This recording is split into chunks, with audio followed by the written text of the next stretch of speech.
Van a abrir sus Biblias, por favor, en la primera carta que escribe el apóstol Pedro, en el capítulo 5.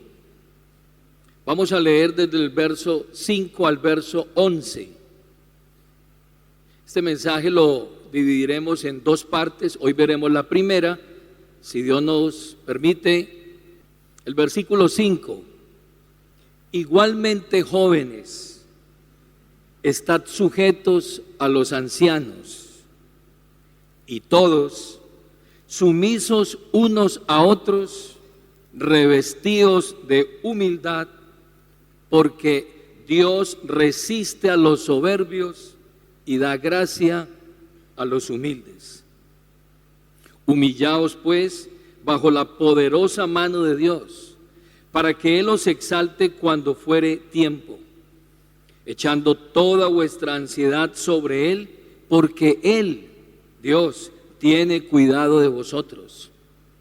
Sed sobrios y velad, porque vuestro adversario, el diablo, como león rugiente, anda alrededor buscando a quien devorar, al cual, al diablo, resistid firmes en la fe, sabiendo que los mismos padecimientos se van cumpliendo en vuestros hermanos en todo el mundo. Mas el Dios de toda gracia, que nos llamó a su gloria eterna en Jesucristo, después que hayáis padecido un poco de tiempo, Él mismo os perfeccione, afirme, fortalezca y establezca. A Él sea la gloria y el imperio por los siglos de los siglos. Amén. Confirmando la victoria cristiana. Ese es el tema que vamos a compartir hoy en esta enseñanza. Hemos leído unos versículos preciosos de un apóstol, y terminando en esta carta podemos ver un parte de victoria, como terminan otros escritos apostólicos que encontramos en el Nuevo Testamento. Es decir, Pedro está terminando su carta, último capítulo, y está mostrando, nos está dejando ver la victoria que hoy tenemos nosotros en Cristo, al decir que Él mismo nos perfeccionará, afirmará, fortalecerá y establecerá. Eso es un parte de victoria. Absolutamente nada se queda en el camino, nada se escurre entre los dedos, nada, absolutamente nada. Todo está bajo control. En cada carta vemos la victoria. Si usted lee la carta a los Romanos, en el capítulo 16, en el verso 19 y 20, hay un parte de victoria. Pablo dice: porque vuestra obediencia ha venido a ser notoria a todos, y el Dios de paz, escuche bien esto, y el Dios de paz aplastará en breve a Satanás bajo vuestros pies. La gracia de nuestro Señor Jesucristo sea con todos vosotros. El acusador de nuestras almas, el tentador, el adversario, el enemigo, la Biblia dice que será aplastado contundentemente bajo nuestros pies. Eso es un parte de victoria. La carta a los Efesios, en el capítulo 6, último capítulo, nos da una parte de victoria. En el verso 1 dice: hijos, obedeced en el Señor a vuestros padres. A los siervos les dice en el verso 5: siervos, obedeced a vuestros amos terrenales. Verso 13: por tanto, tomad toda la armadura de Dios para que podáis resistir en el día malo, y habiendo acabado todo, estar firmes. Eso es un parte de ¿qué? De victoria. Estamos ¿qué? Firmes, anclados. Y Apocalipsis nos da un parte de victoria. Capítulo 22, verso 12 al 14. Dice: aquí yo vengo pronto, y mi galardón conmigo para recompensar a cada uno según sea su obra. Bienaventurados los que lavan sus ropas, para tener derecho al árbol de la vida y para entrar por las puertas de la ciudad. Ya nos ven entrando por las puertas de la Nueva Jerusalén, a usted y a mí. Eso es un parte de victoria. La carta del apóstol Pedro no es la excepción. Pedro nos está mostrando un parte de victoria también. Y quiero referirme en esta mañana a ese parte de victoria, pero también lo que nosotros tenemos que hacer en la terminación de este caminar, de este andar. Nosotros no estamos buscando la victoria, nosotros mantenemos la victoria que Cristo ya ganó en la cruz a través de su obra redentora. Pero nosotros tenemos una responsabilidad en cuanto a esa victoria. Y vamos a ver aquí, a lo largo de estos pasajes, dos partes importantes. La primera, que encontramos en los primeros versículos, del verso 5 al verso 9, vamos a ver nuestra responsabilidad en la victoria final.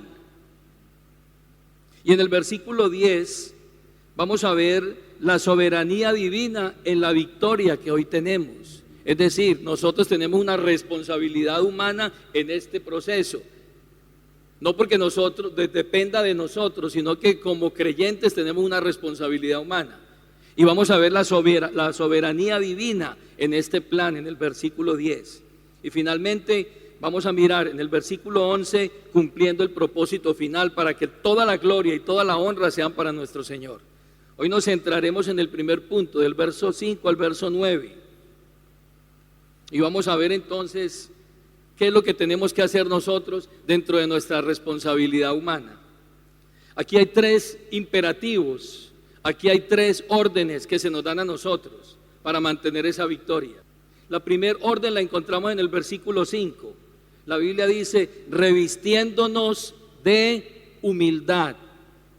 Primer imperativo, revestidos de humildad. Tienen que hacerlo. El segundo imperativo está en el verso 6 y 7, humillándonos bajo su poderosa mano. Humillados bajo la poderosa mano de Dios, para que Él los exalte cuando sea el tiempo. Y número 3, verso 8 y 9, resistiendo firmes en la fe. Esa es nuestra labor, esa es nuestra responsabilidad en esta victoria. Vamos a mirar entonces ese primer imperativo, revístanse de humildad para mantenernos en esta carrera. El verso 5 dice, igualmente jóvenes, estad sujetos a los ancianos y todos sumisos unos a otros, revestidos de humildad, porque Dios resiste a los soberbios y da gracia a los humildes. Aquí hay un imperativo. Y aquí encontramos dos cosas importantes. El primero, revestidos. Note usted que aquí hay un imperativo basado en una acción que nosotros tenemos que hacer. Revístanse. Cuando se habla de revestidos aquí, está haciendo alusión a un siervo. Oído a esto. Se está haciendo alusión o mención a un siervo que se colocaba un delantal sobre su vestimenta para realizar una labor en la casa. El siervo entonces era el encargado de hacer los oficios, de hacer las labores, y cuando llegaban las personas, él entonces se ceñía esa vestimenta para lavar los pies de las personas que llegaban allí. Lo que el apóstol está diciendo aquí es revístanse. Pero nos dice de qué tenemos que revestirnos. Revístanse de qué, de humildad. Es decir, como siervos de Dios, ustedes deben estar bajo una autoridad. Y la autoridad máxima aquí es ¿quién? Dios y su palabra. Y serán aquellos hombres que Dios coloque para que ministren la palabra. Y les está hablando de una cubierta. Esa cubierta es clara. Revístanse de toda humildad. Humildad tiene que ver con mentalidad de mansedumbre. Humildad tiene que ver con una actitud de que uno no es demasiado digno para servir, que no es por los méritos propios o personales. Humildad no se trata de una cualidad humana o natural, no. Es algo que es producido por el Espíritu Santo. Mansedumbre, que va muy de la mano de la humildad, es un fruto del Espíritu, hace parte del fruto del Espíritu. Mansedumbre. Mansedumbre y humildad no se tratan entonces de algo con que el ser humano nace, porque de hecho la Biblia dice que el hombre desde niño, y la necedad está ligada al corazón del muchacho. No hay humildad en el muchacho, no hay humildad y mansedumbre en el ser humano. ¿Por qué? Porque nacemos pecadores, nacemos en enemistad, nacemos en rebelión, y por naturaleza, si usted analiza un bebé, que a pesar de su corta edad y de su ternura, él se comporta con rebeldía, él se comporta con ¿qué? Con agresividad, si no se le complacen sus deseos. Y aquí se está diciendo entonces que humildad no es una cualidad natural, pero tampoco significa indolencia la humildad. Es decir, la humildad no hace referencia a una persona negligente, una persona descuidada, perezosa y abandonada. Tenemos un concepto muchas veces errado de lo que es la humildad. Una persona abandonada, negligente, descuidada, perezosa, que no hace lo que tiene que hacer, entonces decimos, qué persona tan humilde. Pero es un error. La pereza, la negligencia, el descuido y el abandono no son sinónimos de humildad, son de descuido. Hay que llamar las cosas por su nombre. Pero tampoco quiere decir flojera la humildad. Hay personas calmadas, serenas, y se tiene la tendencia a tenerlas por mansas. Pero no, eso tiene que ver más bien es con el temperamento de la persona.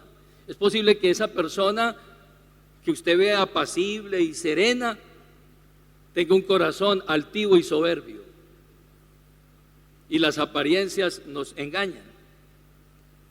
Tampoco quiere decir o significa un carácter débil. Dios me lleve, Dios me traiga, y todo el mundo pase por encima de esa persona. Y entonces no tiene un carácter estable, su palabra no es contundente. No se trata la humildad de lo que acabo de mencionar. Más bien la mansedumbre y la humildad es compatible con una gran fortaleza, con una gran autoridad, con un gran poder de la persona. Jesús dijo, aprendan de mí que soy manso y humilde de corazón, y hallarán descanso para sus almas. Pero también dijo, cuando lo escucharon los fariseos, los hombres, los discípulos, dijeron, este hombre habla como quien tiene autoridad. Es decir, que una no es incompatible con la otra. La persona puede ser mansa y humilde, pero debe mostrar autoridad, carácter. El que tiene mansedumbre es el que no solamente soporta las ofensas. Aquel que tiene mansedumbre y humildad está incluso en capacidad de soportar las ofensas y llegar al estado en que pueda soportarlas de buen agrado. Nada lo mueve. Pablo dijo, yo de ninguna cosa hago caso. Y la Biblia, hablando de Jesús, dice que cuando le maldecían, él no respondía, sino que encomendaba todo al que juzga justamente. Y teniendo aún la opción de llamar ángeles, legiones de ángeles, para que vinieran en su defensa, él dijo, no, guarda tu espada, le dijo a Pedro, tranquilo. Si yo quisiera, yo llamaría una legión de ángeles ya mismo, pero no lo voy a hacer. ¿Por qué? Porque él era ese siervo manso y humilde. Hermano, mansedumbre es tener una idea adecuada de uno mismo, y eso se manifiesta en la actitud con otras personas, con la gente que está a nuestro alrededor.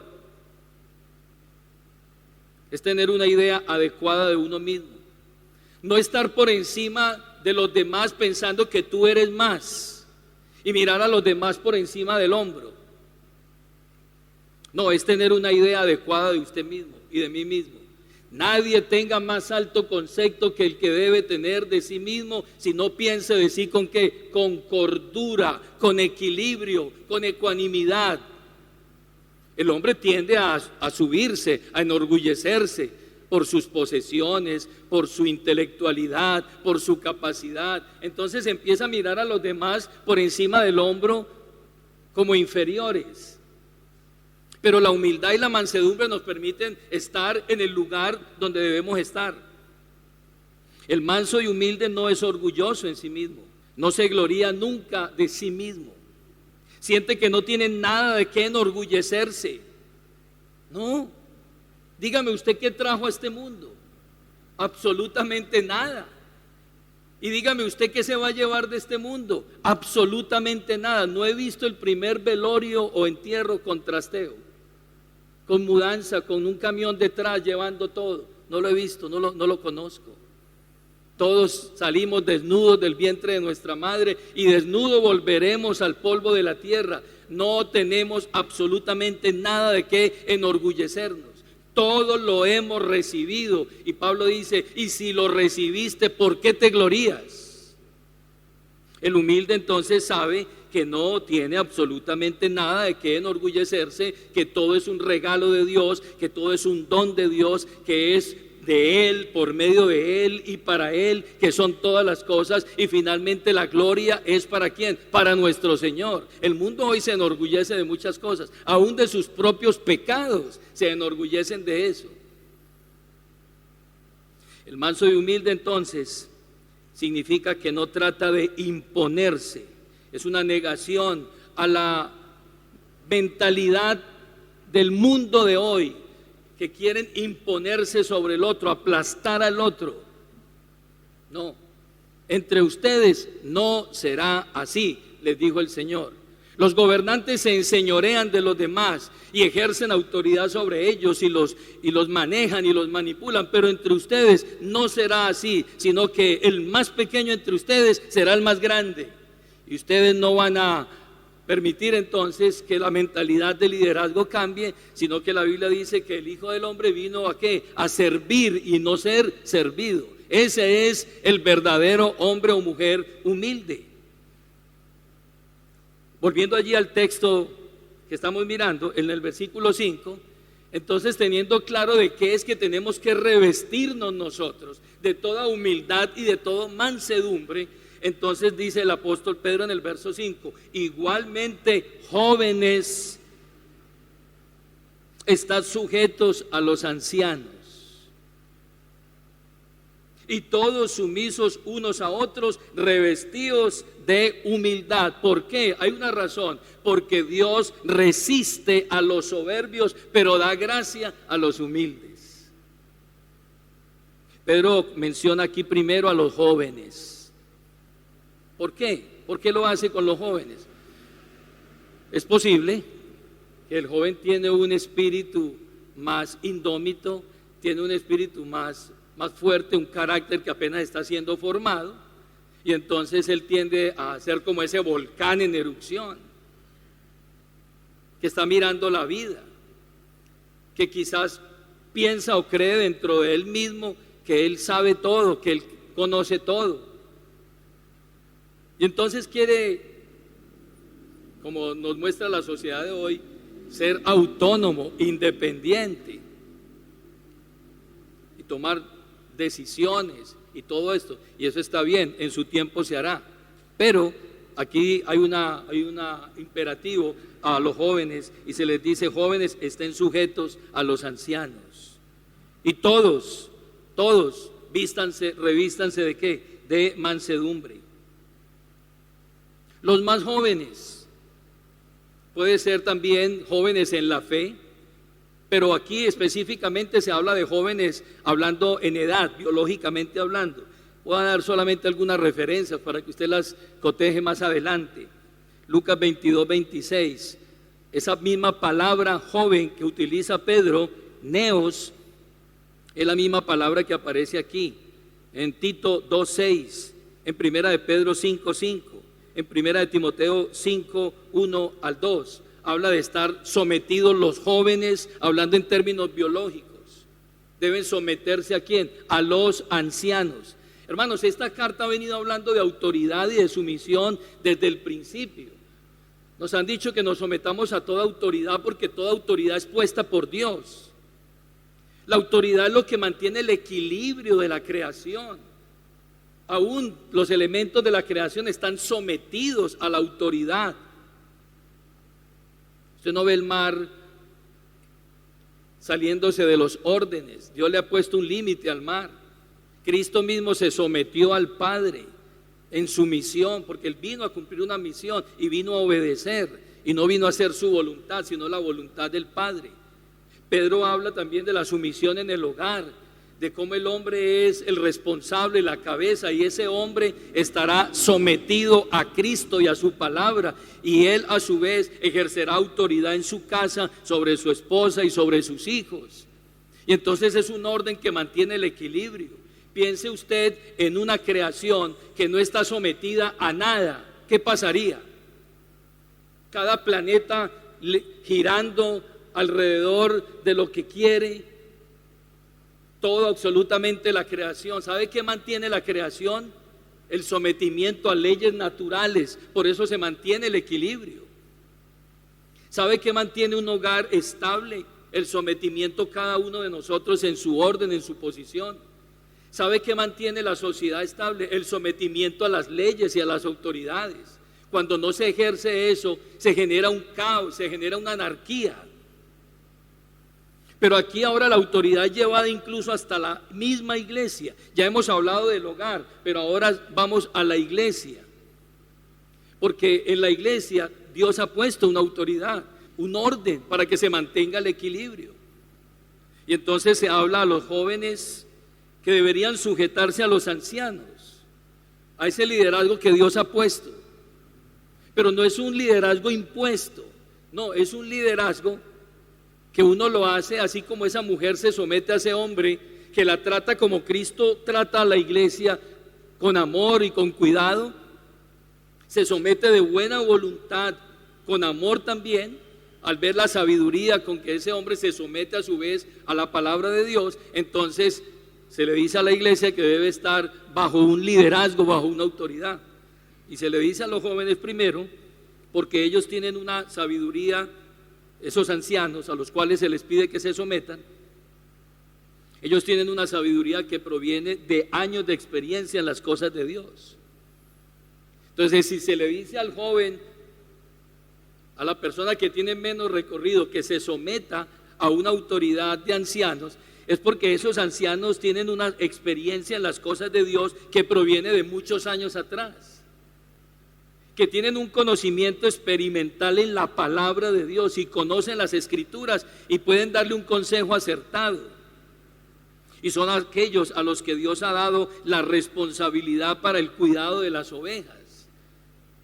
El pastor cuidará esas ovejas, los ancianos cuidarán esas ovejas, y esas ovejas deberán acatar la voz de ese pastor, de esos ancianos de la iglesia.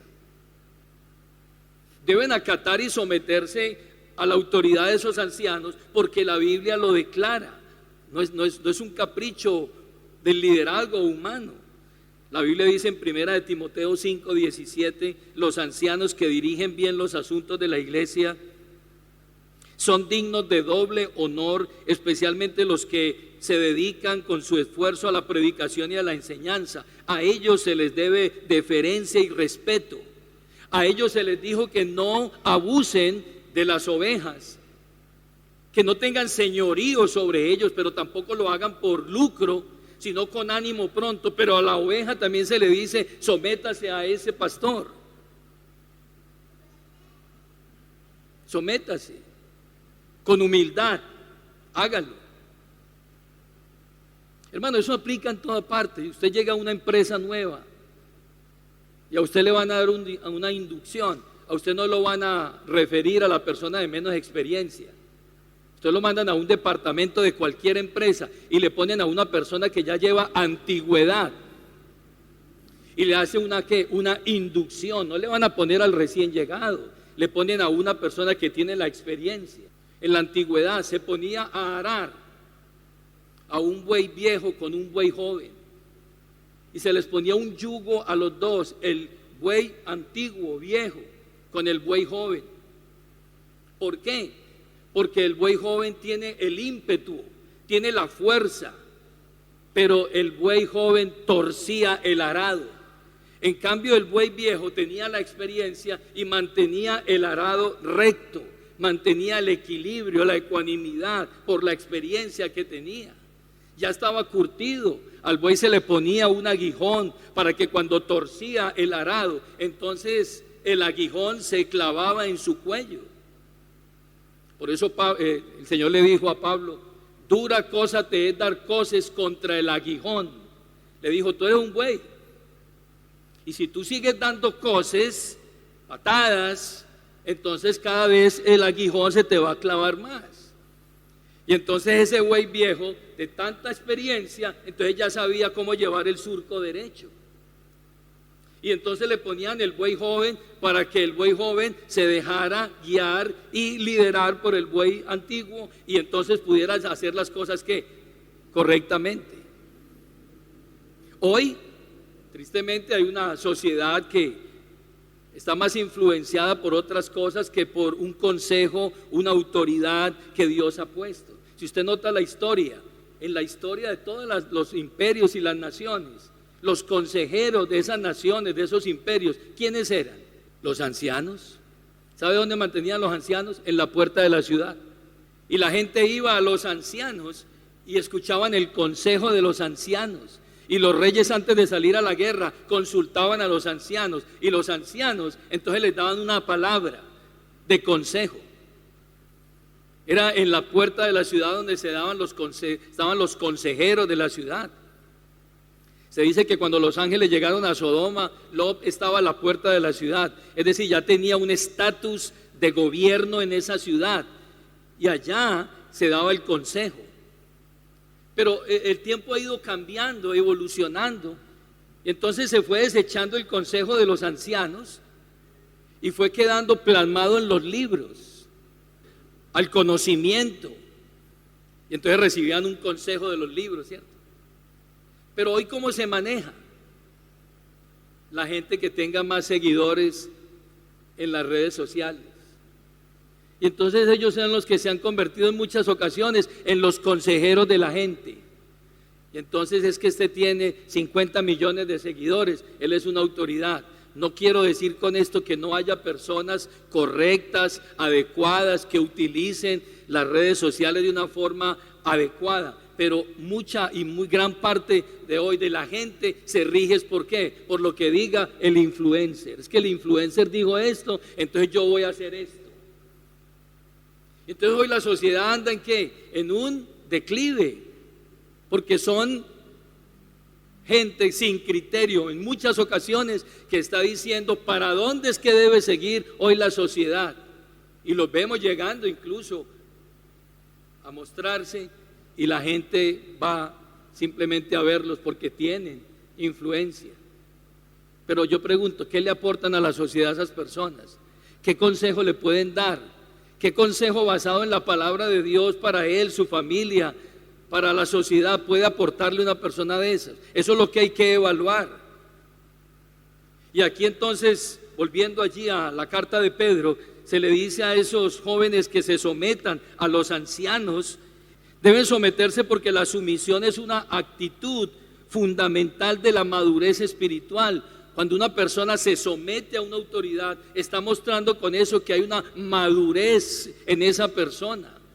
Cuando una persona no se somete a una autoridad, está mostrando que hay una inmadurez en esa persona. Y la falta de sumisión a los ancianos no solo dificulta el ministerio y el avance de la obra, sino que frustra la gracia de Dios, como lo enseña el apóstol Pedro aquí. ¿Cómo frustra la gracia de Dios en esa persona? Lea lo que dice el apóstol al final. Dice: Dios resiste ¿a quién? A los soberbios, pero da gracia a los humildes. Y hace que esa persona entonces resista la gracia de Dios. Dios resiste a los soberbios y da gracia a los humildes. Proverbios 3:34 habla de eso mismo también. Dice: el Señor se burla de los burladores, pero muestra su favor ¿a quién? A los humildes. No, dice, no tiene nada que enseñarme. Se burla de la autoridad. ¿Sabe qué está haciendo? Dios resiste a los soberbios, pero da gracia ¿a quién? A los humildes. Aquí se recalca entonces, hermanos, que todos debían ser sumisos unos a otros, revestidos de humildad en su trato mutuo, y se dijo literalmente que debían armarse de toda humildad. ¿Para qué? Para que mantengamos el orden y el equilibrio en la iglesia. ¿Quién es tu pastor? ¿Quiénes son tus ancianos, tus líderes? Después de la pandemia hubo un efecto interesante. Como no podíamos ir a las iglesias, estar en contacto muchas veces face to face con la gente, con los líderes, entonces nos conectamos, pero muchos se quedaron conectados. Y el pastor John MacArthur, en cierta oportunidad, un hombre muy renombrado, ellos estaban sacando al aire los mensajes y las predicaciones en tiempo de pandemia y todos nos conectábamos, pero un cierto día ya no había más conexión, ya no había más mensajes en español para los latinos, para la gente de América Latina. Y se preguntó por qué no había más mensajes en español. Y él respondió estas palabras sabias: es que muchos están diciendo que yo soy su pastor, porque se conectan por vía online a los mensajes y a las predicaciones. Y yo quiero decirle a ellos que yo no soy su pastor. Y no va a haber más mensajes en español, porque yo no soy pastor de ninguno de ellos. Yo soy pastor de esas ovejas que Dios me ha puesto aquí en mi iglesia local. Por ellos es que yo voy a responder. Pero también hay pastores que dicen que están ministrando y pastoreando a muchas ovejas en el mundo, que tienen ovejas en Argentina, en España, en Colombia, en Bolivia, y que tienen ovejas por todo lado, y ellos creen que están pastoreando esas ovejas. Error. Tanto ese pastor como esas ovejas están equivocados. Pastor John MacArthur dijo: yo no soy pastor de ninguno de esas ovejas, por ninguno de ellos yo voy a dar cuenta un día. Entonces se acabó. Vayan a sus rediles, vayan a sus pastores, vayan a sus iglesias y sométanse ¿a qué? Al liderazgo de esos ancianos. No, pero es que a mí me gusta es como predica fulanito. Maravilloso, escuche un mensaje, pero ese no debe ser el parámetro para usted decir que esa persona es la autoridad sobre usted. Si a mí alguien me llega aquí a pedirme un consejo, cualquier cosa, lo primero que yo le voy a decir es: ¿quién es su pastor? Porque yo no puedo estar aquí ejerciendo autoridad y consejo y direccionamiento de una oveja que no es de este redil. Y si otro pastor lo hiciera, estaría cometiendo un grave error. Y si esa persona quiere hacerlo conmigo, debe decirle primero a su pastor que va a hablar conmigo, y él debe autorizar si está de acuerdo o no de acuerdo de hablar conmigo. Porque tanto la oveja está cometiendo un error como yo como pastor estoy entrando en el redil de otro, y no se puede. ¿Quién es tu pastor? ¿Quiénes son tus líderes? ¿Quiénes son tus ancianos? Ve a ellos. Ellos son los responsables ante ti, ante Dios por ti. Entonces dice aquí la escritura: sométanse entonces todos sumisos los unos a los otros, revístanse de amor. ¿Por qué? Porque Dios resiste a los soberbios, pero da gracia ¿a quién? A los humildes. ¿Por qué? Porque el pastor conoce ¿a quién? A la oveja. El pastor conoce la oveja, él sabe dónde es que le duele. El pastor se colocaba a la puerta del redil, él abría las piernas y la oveja le entraba por debajo de las piernas. Y él lo que hacía era con la mano, la palpaba desde aquí hasta atrás. Él hacía esto y miraba que esa oveja no estuviera enferma, no estuviera perniquebrada o cualquier situación. La miraba y él la entraba. Él conoce las ovejas y con base en eso entonces la va a ungir con aceite, la va a apacentar, la va a guiar, la va a direccionar. Esa es la labor de los ancianos. ¿Y esa es la labor de qué? De la oveja. Váyase a Ezequiel 34. Hay un juicio contra las ovejas. Ya hablamos de los pastores, gente que tiene autoridad. Ya le dijimos qué es lo que debe hacer el anciano y qué no debe hacer. Pero a la oveja también se le debe decir que debe de someterse. Versículo 17 de Ezequiel 34. Mas en cuanto a vosotras, ovejas mías, así ha dicho Jehová el Señor. Aquí Dios está hablando ¿a quién? A las ovejas. He aquí yo juzgo entre oveja y oveja. Es que el juicio no solamente es para el pastor, es también para la oveja. Entre oveja y oveja, entre carnero y machos cabríos. Os es poco que comáis los buenos pastos, sino que también holláis con vuestros pies a los que de vuestro pasto queda, y que bebiendo las aguas claras enturbiáis además con vuestros pies lo que queda. ¿Qué hacía la oveja? Pisoteaba ¿qué? El agua y la dañaba, y la comida también la tenía en poco, hollaba el alimento con sus pies. Y Dios hace un juicio contra esa oveja. ¿Por qué? Porque está hollando, pisoteando el alimento. Y dice en el versículo 19: y mis ovejas comen lo hollado de vuestros pies y beben lo que con vuestros pies habéis enturbeado. Por tanto así les dice Jehová el Señor: he aquí yo juzgaré entre oveja engordada y oveja flaca. Había ovejas engordadas. Verso 21: por cuanto empujasteis con el costado y con el hombro y acorneasteis con vuestros cuernos a todas las débiles hasta que las echasteis y las dispersasteis. Ovejas que fuera sacando a las otras ovejas. Que Dios nos ayude a no tener ovejas así. Y hasta muerden y cornean y a las más débiles. No, es que esa ovejita ya ha cogido tanto volumen y tanta que cree que puede cornear a las otras. Y dice que las saca. Empujasteis con el costado y con el hombro y acorneasteis con vuestros cuernos a todas las débiles hasta que las echasteis y las dispersasteis. Aquí no está hablando del pastor, aquí está hablando de las ovejas. Que hay pelea entre las ovejas, y estas ovejas más robustas cogen a las más débiles y las sacan. Dice el verso 22: yo salvaré a mis ovejas y nunca más serán para rapiña, y juzgaré entre oveja y oveja. Oveja, ten cuidado con las ovejas más débiles.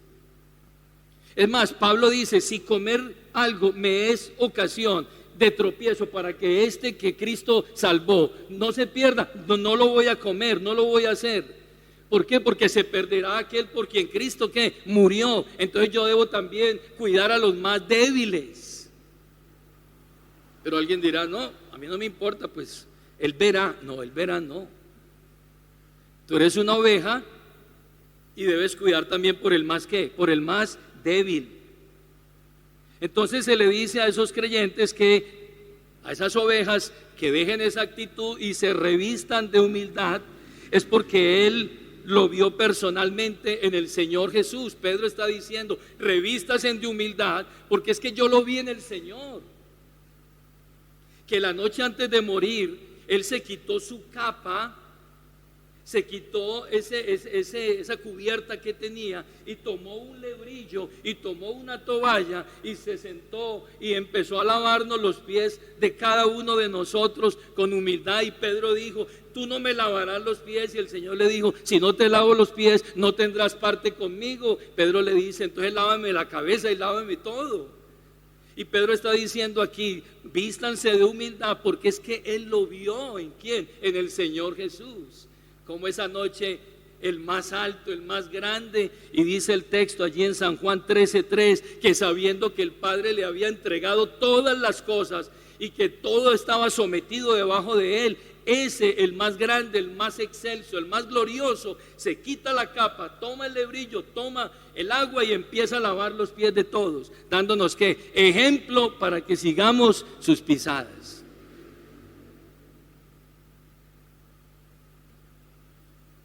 Pero ahora les dice el apóstol: vayan otra vez allí a Primera de Pedro 5. Humildad. Ya sabemos qué es espíritu de humildad. Versos 6 y 7, dice el texto: humillaos pues bajo la poderosa mano de Dios, para que Él os exalte cuando fuere que el tiempo, echando toda vuestra ansiedad sobre Él, porque Él sabe tener cuidado de quién, de vosotros. Humillaos bajo la poderosa mano de Dios. Este término implica humillar, allanar, implica rebajar todo lo que esté levantado, bájese.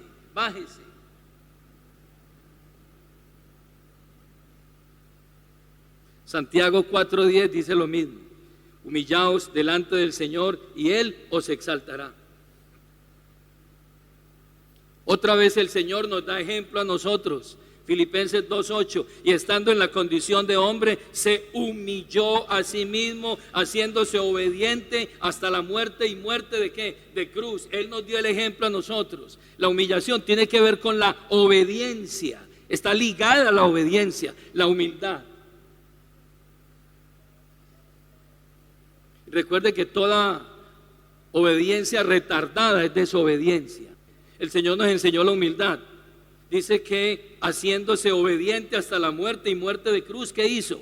Estando en la condición de hombre, se humilló para que ustedes hagan lo mismo. Nos llenemos de humildad. Lucas 18:14, os digo que este descendió a su casa justificado antes que el otro, porque cualquiera que se enaltece será humillado, y el que se humilla será enaltecido. La Biblia no dice que al humillarnos nos vamos a quedar abajo, no. Si usted quiere que Dios lo exalte, humíllese, humillémonos ante la presencia de Dios con un espíritu humilde, y Él mira de lejos al soberbio, al altivo, pero al humilde lo mira ¿de qué? De cerca. Esta humildad debe ser mostrada no solo en relación con la gente, sino en relación con Dios. ¿En relación con quién? Con Dios. Dios que conoce tu corazón. Váyase a Miqueas, profeta menor, capítulo 6, el verso 6. Es una demanda de Dios. Escuche, Miqueas 6:6. Usted se estará preguntando: ¿cómo hago yo para agradar a Dios? ¿Cómo hago? A mí me llama mucho la atención porque ese tema de que se cumple el propósito de Dios, y la gente vive, los cristianos hoy viven buscando a toda hora que cómo hacer cumplir el propósito de Dios. El propósito de Dios está aquí en las Escrituras, está revelado. Dios responde nuestras preguntas, verso 6. Usted estará preguntando: ¿cómo cumplo yo el propósito de Dios? ¿Cómo quisiera yo agradar a Dios? ¿Cómo quisiera yo estar en consecuente con Dios? Verso 6 dice: ¿con qué me presentaré ante Jehová? ¿Con qué me presento? ¿Y adoraré al Dios Altísimo? ¿Con qué? Si usted quiere ser un adorador en espíritu y en verdad, escuche, esto es para usted y para mí. El profeta pregunta: ¿con qué me presentaré ante Jehová y adoraré al Dios Altísimo? La humildad tiene que ver con la adoración. No es cantar, no. Tú puedes cantar como un ruiseñor, pero a Dios no lo impresiona eso. No lo impresiona eso. ¿Sabe qué lo impresiona a Él y qué lo mueve? Un corazón contrito y humillado. Eso sí. Y entonces dice el versículo 7: ¿se agradará Jehová de millares de carneros y de 10,000 arroyos de aceite con las ofrendas que tú traigas? ¿Será que Dios se va a impactar por eso? ¿Daré mi primogénito por mi rebelión, el fruto de mis entrañas por el pecado de mi alma? ¿Será eso? Pero lo más glorioso aquí es que Dios nos responde, verso 8: hombre, Él te ha declarado lo que es bueno. Nos dicen esta mañana: te ha declarado lo que es bueno. ¿Y qué pide Jehová de ti? ¿Qué es lo que pide de ti? ¿Qué pide Jehová de ti? Léelo. ¿Qué pide Jehová de ti? Solamente hacer justicia y amar misericordia, ¿y qué más? Y humillarte ¿ante quién? Ante tu Dios. Eso es lo que Dios está pidiendo de ti. Dios no está pidiendo que tú llegues aquí con 10,000 ofrendas. Dios no está pidiendo que tú hagas cosas extraordinarias. Dios no te pide a ti que seas un dechado de talentos. No te pide eso.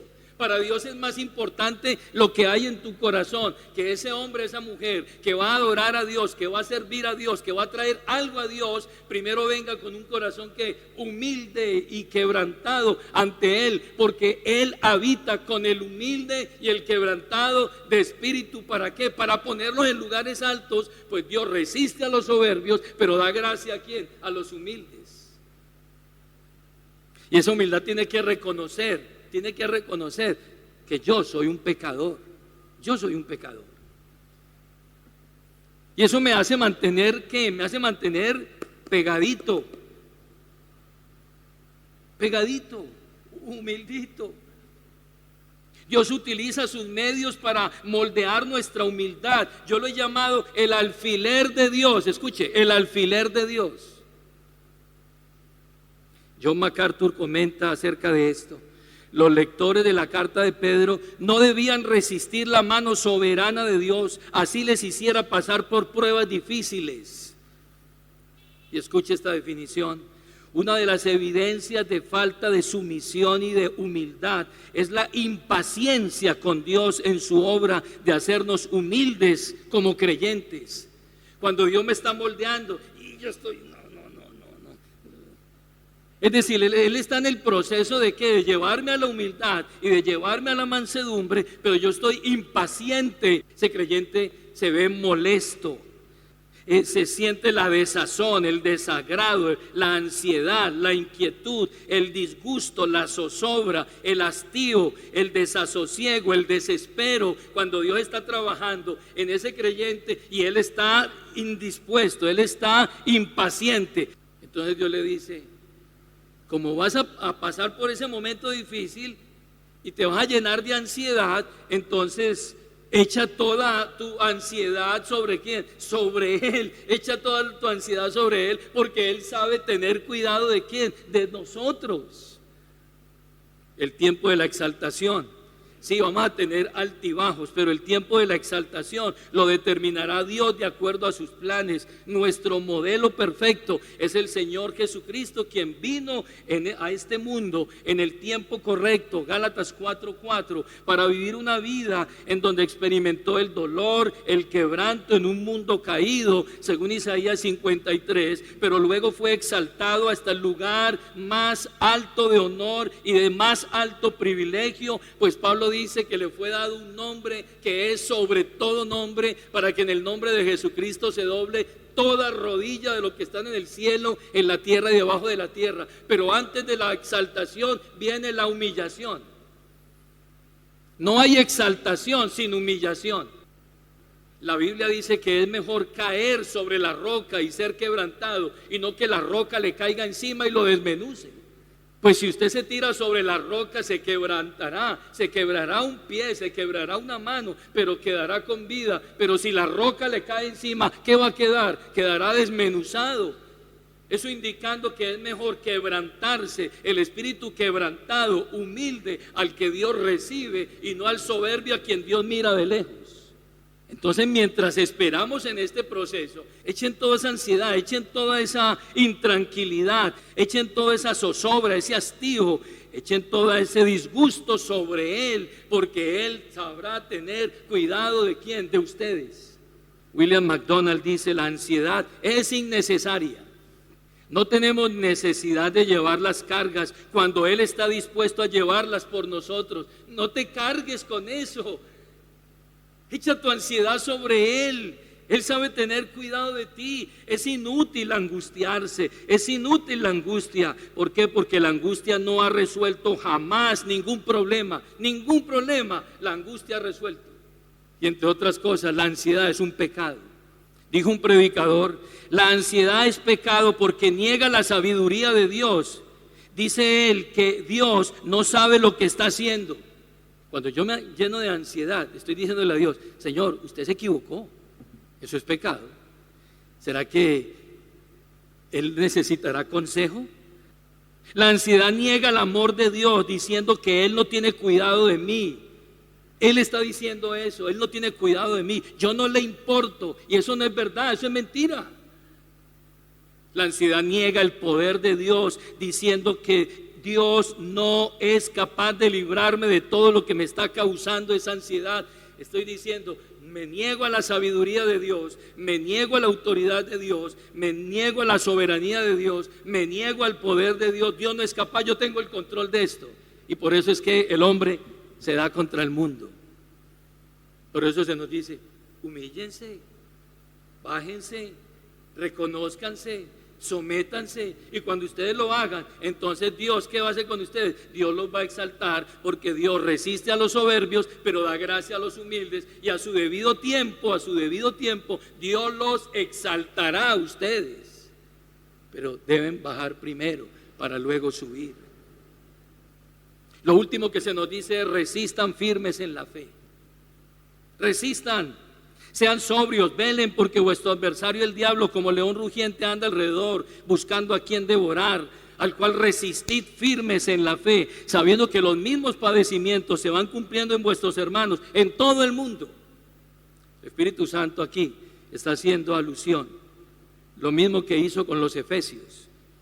Después de haber mostrado las grandes riquezas de Cristo, las bendiciones otorgadas a los creyentes en Cristo, en su carta de Pablo a los Efesios, que las muestra allí en el capítulo 1, el versículo 3, que dice que estamos sentados en lugares celestiales con Cristo. Entonces ahora les va a hacer conscientes a ellos de la lucha, de la oposición que existe en las esferas espirituales. Tú y yo no podemos ignorar que tenemos unos enemigos en esta lucha. Ignorar esta realidad es irresponsable de nuestra parte. Lea conmigo, vuelva allí a 1 de Pedro 5, verso 8 y 9. Si usted ignora esto, fácilmente va a caer. 1 de Pedro 5.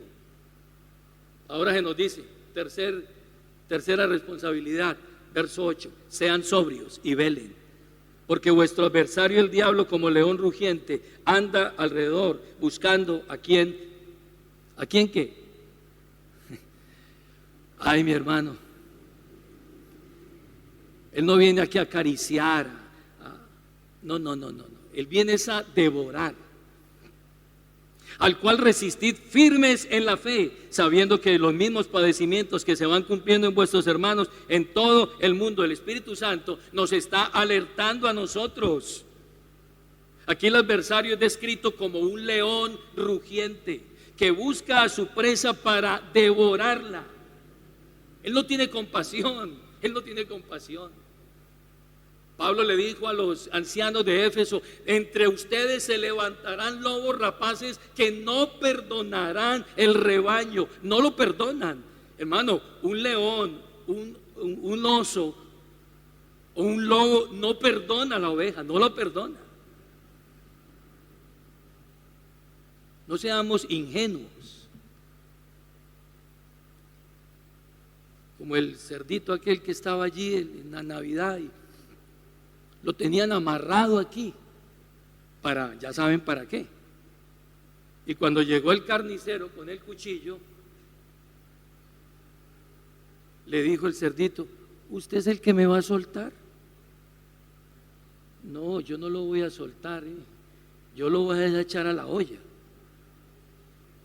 Todavía hay creyentes ingenuos que creen que el enemigo les va a dar, no da chance. Está alrededor buscando a quien devorar. Es una realidad espiritual. ¿Cuál es el enemigo que tenemos? El adversario es descrito aquí como león, pero muchas veces no se muestra como león, se muestra como serpiente astuta para seducir a la gente a la corrupción moral. ¿Qué fue lo que engañó a Eva en el principio? Una serpiente astuta, engañosa, engaña. Y él también es león rugiente, pero él es serpiente astuta.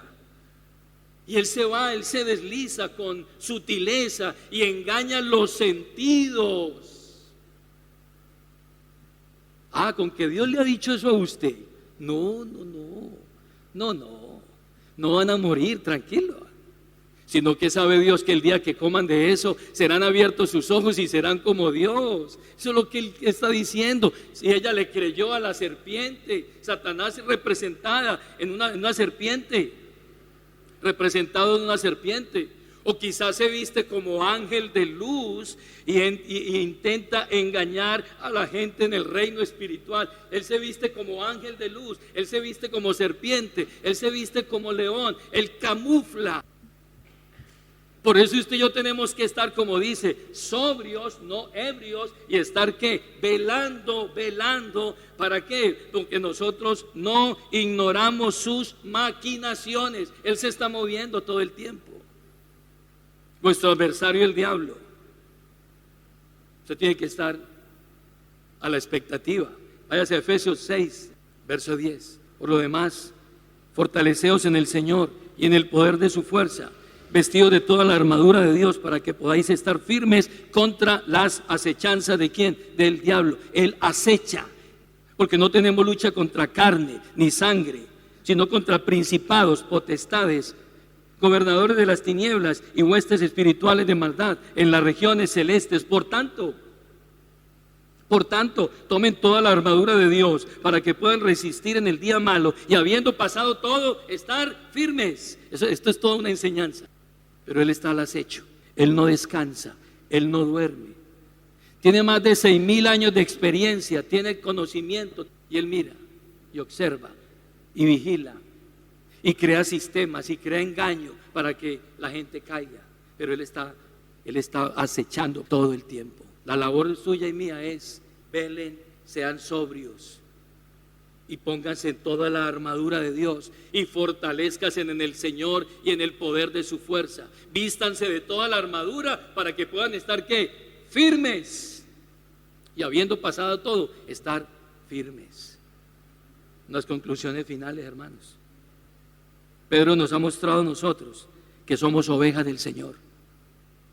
Lo que nos corresponde hacer para garantizar nuestra permanencia. Esto hace parte de nuestra responsabilidad humana. ¿Cuál es tu responsabilidad?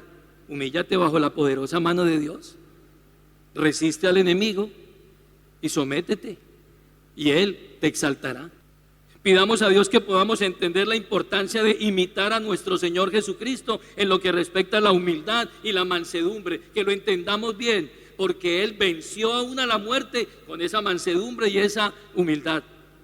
Que Dios, a través de su Espíritu Santo, produzca el fruto de la humildad y de la mansedumbre en nosotros.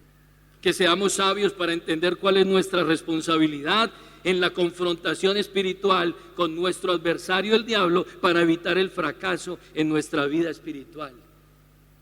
Hoy el consejo, hermanos, es: bajémonos ahora, humillémonos bajo la poderosa mano de Dios, y créame que Él nos exaltará cuando sea el tiempo.